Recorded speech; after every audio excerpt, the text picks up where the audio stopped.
Γεια σας. Λοιπόν, σήμερα δεν είμαι σκονισμένη. Δεν είμαι σκονισμένη, είμαι. Όχι, δεν είσαι. Μπορεί να είστε στην έκθεση. Να στο δείξω το περίπτερο. Πάμε, ξεκινάμε. Ωραία. Λοιπόν, τι έχουμε. Τα φοιτητικά μας. Τα γνωστά και διεκδετέα. Λοιπόν, είμαστε, έλα μαζί μου. Λοιπόν, κοίταξε εδώ. Λοιπόν, φέτος είπαμε να κατεβάσουμε τα φοιτητικά μας. Πάντα τα έχουμε ψηλά. Δεν θα κάνουμε για ένα πλάνο ένα μια βουτιά να τα πούμε από κάτω. Πάμε. Πάμε. Ναι. Έλα, πάμε και δίπλα. Λοιπόν, κλασικά είπα ότι θα είναι εδώ η οριγκάμι, αλλά το περιγέρες. Και είναι.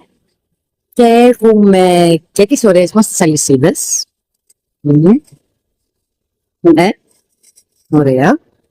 Και έξω να πάμε στα φωτιστικά γιατί μου αρέσουν. Φέτος πάρα πολύ μου αρέσουν. Να πάμε απ' έξω. Πάρα πολύ μου αρέσουν. Ωραία. Αυτό είναι το περίπτερο μας όλο. Λοιπόν, art, design, φωτισμός και κόσμημα. Λοιπόν, και είμαστε στο περίπτερο 1G35. Δεν σου λέω άλλο.